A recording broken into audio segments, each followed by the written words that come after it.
Welcome back, everybody. Man, it is range day and I know the sun's not out, but regardless, we had to bring the guns out. We got things to do. I had a little bit of dilemma and I'm not really sure how I'm going to do these. I'm kind of doing two videos in one, so I'm not sure which one I'm going to release first. And the reason I'm having, it's the same kind of dilemma as what came first, the chicken or the egg. So let me put it in the terms of what we're talking about today. We have a Sig Sauer XTen, the Sig Custom Works, and it is a beautiful, beautiful gun, which you are about to see here in a second. And then we also have a very, very beautiful Vortex optic on top. I need to test the gun out. So I can show you guys, man, this thing runs or it doesn't run. But I also need to sight in the optic. So which video do I bring first? Sighting in the optic, or running the gun and then going back and showing you how we sighted in the optic? I don't know what to do.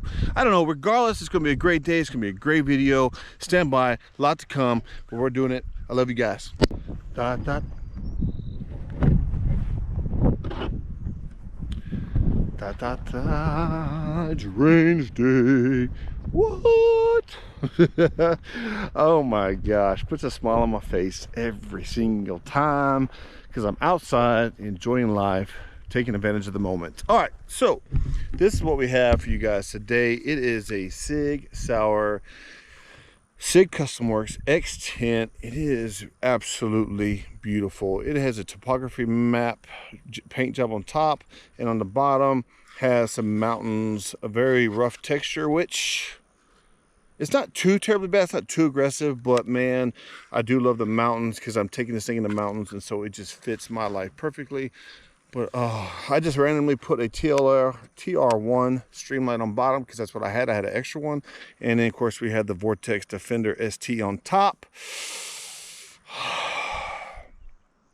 We're going to get into both of these here in a minute, guys. But right now, let's see how this thing eats. So let's go.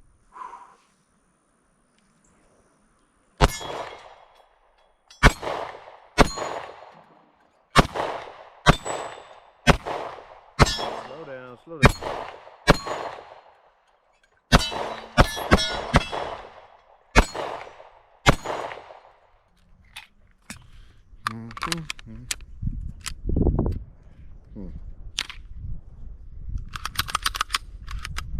Okay, so what we had there is for some reason, like when we were sighting in the red dot, when this thing does not go to slide lock, and it most of the time doesn't, then you have a full mag of 15 rounds. I could not get the mag to seat in there all the way, and then once I forced it in there, I couldn't get the slide to right back. Just something that we just noticed. Wanted to bring it to your attention in case you're wondering what just happened. But regardless, let's keep going.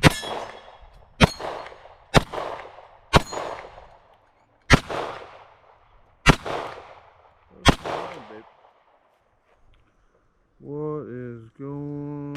There we go.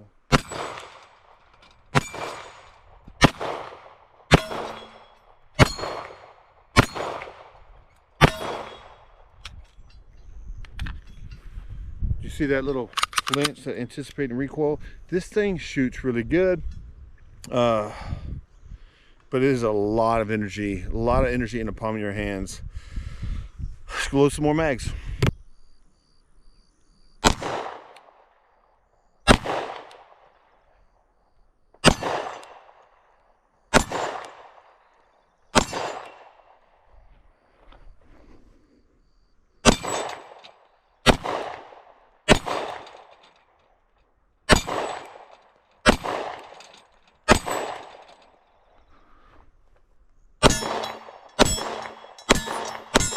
So kind of recap what we did a while ago.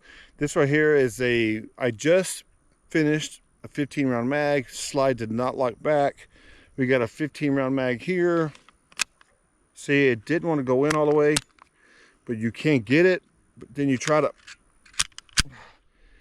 that's a lot of work to try to get that thing. You can get it to do it, but man, that's tough. I don't like that at all. But regardless, let's see how she shoots. The one thing that I recognized in myself while I'm shooting this thing is that it has so much recoil, so much. Like, there's a lot of energy in a 10 millimeter, which if y'all guys don't know, you probably should know. And I'm having to take my time right now and slow it down. The reason I say that is because I recognize that I am anticipating the recoil and I'm flinching a little bit because of the recoil. So I need to slow down, concentrate on accuracy, concentrate on what I'm doing. And once you recognize the problem, you can fix it, but you got to recognize the problem. You got to realize that, oh, there we go again. You're not perfect. Nobody's perfect. So what I'm doing is I'm aiming at this really small target over here. Just taking my time. See, I did it again. God dang it, man. Okay, the slide's not locking back. And if you want to do another full mag, it's gonna be tough. Now let's do a slightly lower mag. This mag here has 10 rounds. Seat's really nice. Rack's pretty easy. So when you have a full mag on a forward slide, that's gonna be tough. And you talk about life-saving. If you're in a self-defense mode, like if you're trying to defend yourself, you run empty on a mag and you're doing a reload, that's gonna be tough to reload that. I'm just being honest. I'm not saying load your mags partially empty. I'm not saying that. I'm just saying for some reason this slide needs to lock back and it's not, and I don't know why. I'm gonna have to ask some people and see what the issue is. But man, I mean, the recoil is not too terribly bad. It's not a 9mm, but you really need to realize that you need to slow down and be careful of anticipating the recoil, because this gun has a lot of energy. If y'all don't know, 10mm is like just slightly less than a 357 Magnum as far as energy goes. And man, that's why it's becoming such a popular round in the backwoods, simply because it's a lot of energy when you come to defend yourself against a mountain lion, a bear, or something like that. Maybe even if you're attacked by a moose and you need to defend yourself, you want a lot of energy. You want a lot of energy to defend yourself. I need to do some dry firing with this thing. And we're gonna get back to it, guys, because number one, the best way to work on yourself as a shooter is to dry fire. Dry firing.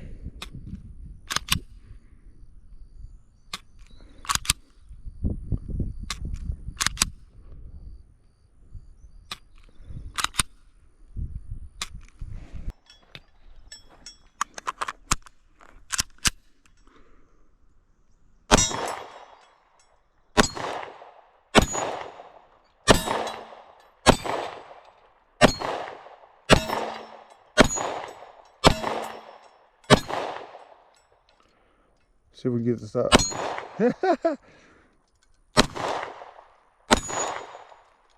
See if we can get to the right. There we go. Ah. All right, guys. It is kind of muggy out here. I'm not gonna lie. A little hot. All right. So here's what we got. This right here is a Sig Sauer XTen P320, and it's got a topography map upper, and then of course a custom lower with some mountains engraved into the grip. And this thing is absolutely beautiful. As we talked earlier, I just have a random streamlight that I had extra of on the bottom, but this Vortex Defender ST is absolutely beautiful. Now next week we're going to sight this Vortex Defender ST in, and we'll get more into how we're going to sight it in next week. But what I will say is this thing here, as far as the red dot goes, this thing has about 25,000 hours of life if you run it all day, every day. But if you leave it alone, you turn it on, you shoot with it, you set it down, 10 minutes later it will automatically turn off. You shake it, you move it, and it's going to turn back on, and it's going to be ready to go.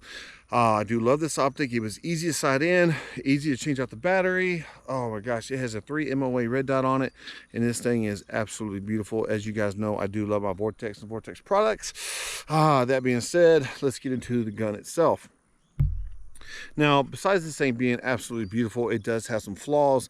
Now, when we sighted this thing in, we had a few times where we just had a failure to feed. It may have been me, simply because as I'm shooting it out here right now, I'm not having any issues with that. What I mean by that is we really held it on a sandbag, and I just really tried to concentrate on trigger pull and everything, and it just It might have been me maybe having a slight limp wrist, trying to just be nice and easy and control with it. So that might have been my fault. We haven't had any failures I hear today, or when I was just shooting at the range. We haven't had any problems like that, so I'm assuming that was my problem, that I messed up somewhere along the way. Unless we have some more, then I'll let you guys know. I want to put some more. I want to put this gun through some more testing, simply because right now it's just getting really hot, and I think we have enough that we can talk about. Now, one thing I think, when we're shooting at the range here on this video, this thing never locked back, but when we were sighting this guy in, we did have a slide lock 2 times, maybe 3, I'm not sure. One time was very unexpected. I went to rack it and I was like, oh, it's slide locked, which was awesome. Now the slide lock may not necessarily be an issue. It is kind of an issue for me, because if you go to reinsert a fully loaded mag, it does have a problem seating in there. As you can see, I can force it in there, and then once you do that, this thing does become hard to rack. You can rack it, but it is tough, as you guys saw. Now, one thing we did test it, we tested it with one that only had 10 rounds in it. It seated very nice, racked very easily. And as this last round I purposely only had 14 rounds in a mag, and it actually seated very nice, racked very easy. So just taking away 1 round made this mag seat very, very easy. And so that being said, I'm not saying to load 14 rounds instead of 15. I'm just saying with this gun, it does function better that way, in my opinion. Other than that, this gun is really nice. I don't feel like the recoil is that bad, but subconsciously I found myself flinching or anticipating that recoil a little bit, so I had to slow it down to be more accurate. Now, as far as a 10mm goes, guys, if you don't know what a 10mm is, that bullet, as far as the energy goes, is almost equal to a 357 Magnum. It is freaking phenomenal, and then that's why it is becoming a popular round in the West. As far as like Western big game hunting, people are going to a 10mm simply because it has a lot of energy and high capacity mags, as opposed to a 357 6 round revolver or a 5 round revolver. It depends on your gun. Or even if you have a 44 mag, this is a higher capacity mag, and it rivals a 357 as far as energy goes. I want to say on the boxes I have inside, there's like 10 or 15 foot-pounds of energy different between this and a 357 Magnum. I have the exact numbers on that on last week's video, guys. If y'all want to take a look at that, feel more than welcome. This gun here has just shy of a 4-pound trigger, and it is nice. It is a when you're trying to be precise, when I was sighting in it, it seemed like it took forever, but as far as just out here shooting, I do think it's a nice trigger. It has a nice reset. Oh man, and you do feel the recoil. I'm not gonna lie, this gun has a lot of energy in the palm of your hand. So I do like the gun. It does have some problems, it has some flaws, but as far as the gun goes, I do like it, and I will be taking it with me into the backwoods of Colorado, and I can't wait. I'm actually very excited for it. So guys, we'll see. The more to come on this gun. I do need to get some suppressor height or some higher sights right in front and back, because they are a little low. If this thing goes down, I can't use these. So I do need to get some better sights. But anyways, other than that, this gun is pretty nice. It is very, very beautiful, but it does have its flaws, as you guys saw. Anyways, guys, the only thing really perfect about this gun is the optic. That thing is pretty nice. You can actually rack it with that. Oh man, it is pretty dang nice. I would like to get a better light for this thing. If you guys have any recommendations on lights. Anyways, I love you guys. See y'all later.